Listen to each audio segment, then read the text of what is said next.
Assalamualaikum warahmatullahi wabarakatuh. Alhamdulillahil wahidil qahar, al-azizil ghafar, mukawwiril laili 'alan nahar, tadhkiratan liulil qulubi wal absar wa tabsiratan lidzawil albabi wal i'tibar. Allahumma shalli ala nuril anwar wa sirril asrar wa tiryaqil aghyar wa miftahi babil yasar sayyidina Muhammadin mukhtar wa alil athar wa ashabil akhyar, amma ba'du. Saudaraku semua yang dirahmati Allah Subhanahu wa taala, pada kesempatan ini saya akan menyampaikan kisah nyata bangsa jin yang mengislamkan orang kafir.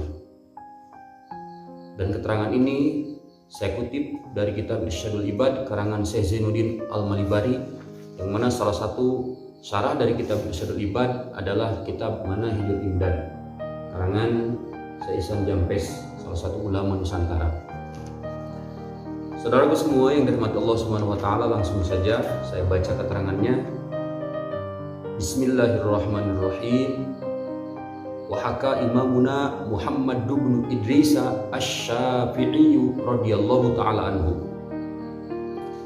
Jadi kisah ini dihikayatkan oleh imam kita semua, Imam Asy-Syafi'i, Imam Muhammad bin Idris Asy-Syafi'i.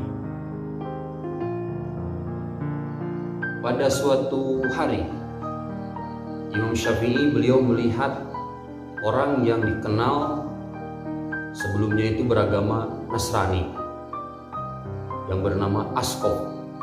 Nah, ketika itu Imam Syafi'i melihat Askop sedang tawaf di Ka'bah. Maka bertanyalah Imam Syafi'i kepada Askop, apa yang menyebabkan Askop tersebut berpindah agama dari Nasrani ke agama Islam. Dan mulailah Askop ini bercerita kepada Imam Syafi'i yang menjadi sebab beliau mendapatkan hidayah dari Allah, menjadi penyebab dia masuk Islam. Jadi pada suatu hari Askop ini berlayar mengarungi samudra, menaiki kapal. Kemudian ketika kapalnya itu berada di tengah-tengah lautan, pecah kapalnya. Yang akhirnya Askop selamat dengan menaiki sisa-sisa papan dari kapalnya tersebut. Terus terombang-ambing ombak, hingga terdamparlah Askop ini di sebuah pulau yang tidak dikenal. Fiha asjarun kasiratun walaha asmarun ahalla minasyahdi wa alyanu minazzaban. Yang di pulau tersebut terdapat banyak pohon-pohon yang memiliki buah-buah yang buahnya itu rasanya sangat manis, lebih manis daripada madu, dan lembut, lebih lembut dari buih, lebih lembut dari busa. Wa fiha naharun jarin albun. Dan di pulau tersebut ada sungai yang airnya itu mengalir dan airnya tawar. Falamma dhahaban nahar wa ja'al lail khiftu ala nafsi minad dawab. Maka ketika siang berganti malam, di sana mulailah Askop merasa takut ada binatang-binatang buas yang bisa mencelakai dirinya. Sehingga Askop ini naik ke atas pohon dan tidur di dahan-dahan pohon tersebut.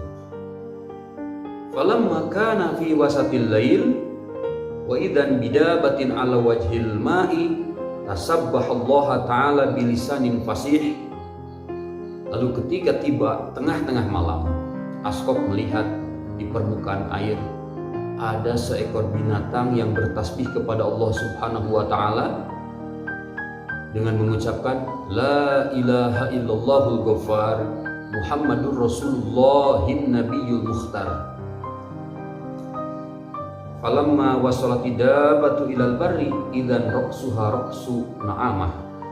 Maka ketika sampai binatang tersebut ke daratan, terlihatlah oleh Askop, ternyata binatang tersebut raqsu na'amah, memiliki kepala yang kepalanya itu seperti kepala burung kasuari.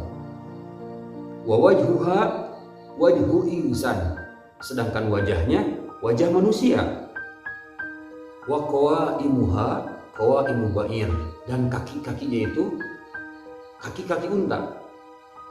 Jadi bentuk dari binatang tersebut, kepalanya kepala burung kasuari, wajahnya wajah manusia, kakinya kaki unta. Wa dambu sama kakin, dan ekornya itu seperti ekor ikan. Maka semakin takut Askop yang berada di atas pohon itu. Takut dirinya celaka. Lalu bergegaslah Askop ini turun dari pohon tersebut, bermaksud ingin kabur. Namun gerak-gerik Askop ini diketahui oleh binatang tersebut, yang mana binatang ini sebenarnya adalah jelmaan dari bangsa jin. Maka berkatalah jin tersebut kepada Askop, "Kip, diamlah kamu. Jika tidak, kamu akan celaka." Maka seketika itu diamlah Askop karena takut diancam oleh jin tersebut.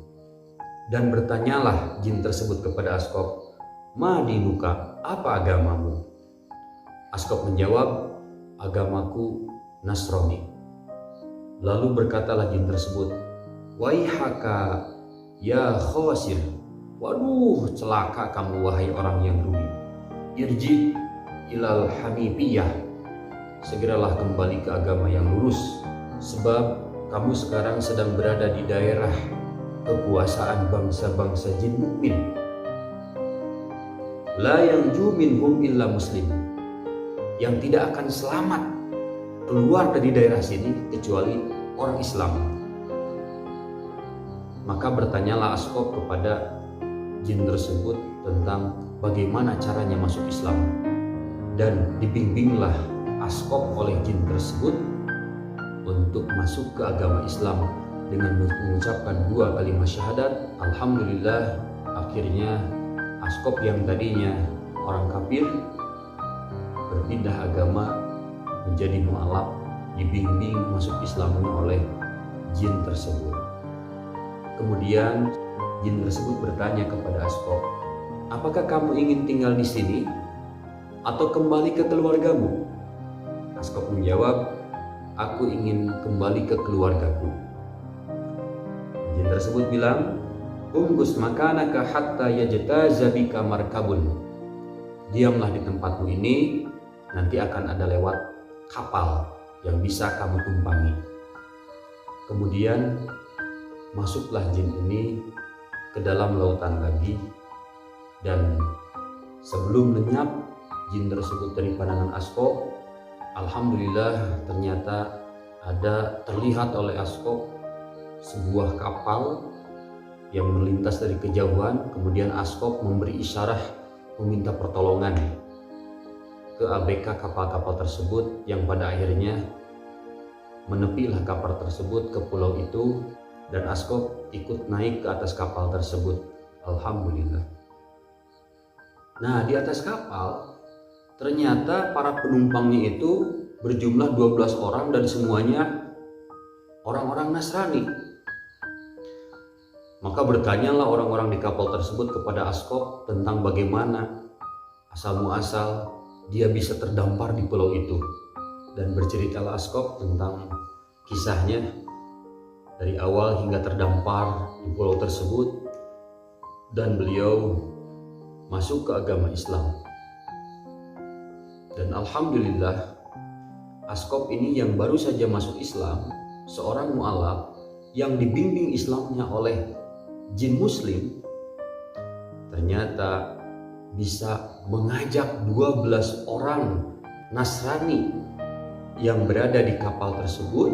Alhamdulillah, semuanya masuk Islam. Nah, itu saja tentang kisah bangsa jin yang mengislamkan orang kafir. Jadi tidak semua jin itu jahat, ada loh yang Islam. Bahkan ada yang bisa mengislamkan orang kafir. Mudah-mudahan bermanfaat. Walafu minkum, wallahul muwaffiq ila aqwamit thoriq. Wassalamualaikum warahmatullahi wabarakatuh.